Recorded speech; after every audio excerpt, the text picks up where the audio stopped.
We live in a country that devalues life based on want and not moral principles. This country claims to preach personal freedom and safety, yet cannot and chooses not to provide that same freedom and safety for the unborn. Although numbers vary from the World Health Organization estimate of 125,000 to the Guttmacher's Institute of 200,000, even the most conservative estimates place the number of abortions performed daily in the hundreds of thousands.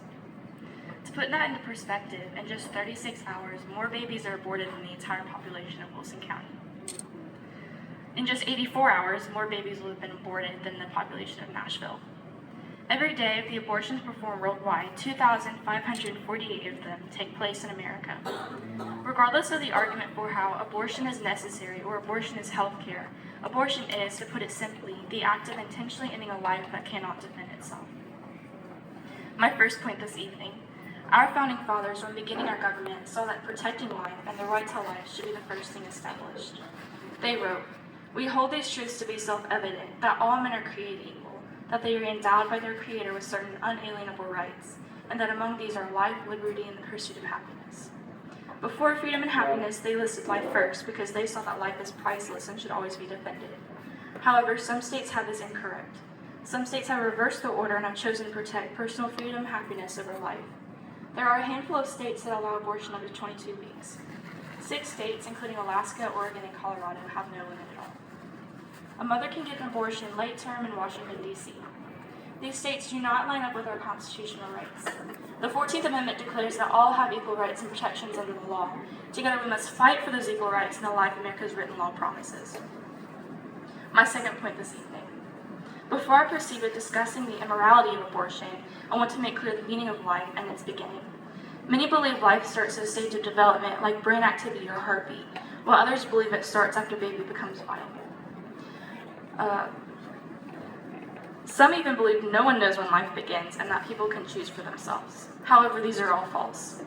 People are redefining science to justify the continuous massacre of the unborn.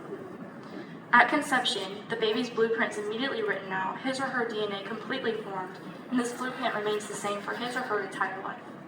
The heart starts beating around 21 days, and organs start forming almost immediately.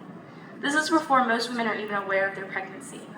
If self-sufficiency determines viability, then at what age exactly is a child considered capable of taking care of itself?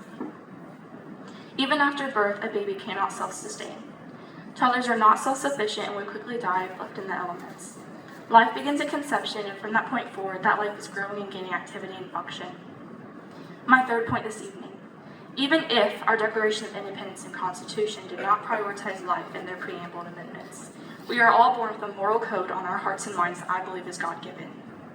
Deep down, we know life is sacred and precious, and we fight to defend those who cannot speak for themselves.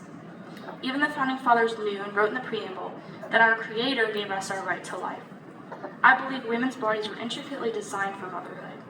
This is a fact that society hates, and it especially discourages women who promote biblical standpoints on being a wife and a mother. The mother's body knows when she is pregnant and starts preparing her body and gathering nutrients for the baby. When the baby is aborted, the body mourns the loss and endures great trauma. This is evidence not only of a Creator, but of deep-rooted laws of morality placed in us. When I was just 14 years old, I learned about the harsh reality of abortion for the first time. I don't remember the details, like how I found out or who told me, but I was horrified to discover an entire industry that exists in the world that profited off the brutal butchering of babies. After I attempted to grasp this information, I researched and found videos describing the slaughter and articles telling me how much abortionists profit off of killing unborn babies, and even as harsh as it may sound, selling other body parts. I'll be honest, I got sick many times. I immediately felt called to speak out against this destruction of humanity and to fight for these tiny people who never see the light of day. In conclusion, all lives have the moral and constitutional right to live. Unfortunately, it's in question if that life is inside the womb. With the recent overturning of Roe v. Wade, we are not able to fight for the protection of life within states. Even though we have come a long way and I am blessed to live in a state that protects life, we still have a bit further to go. Thank you for this time and this opportunity to spread awareness.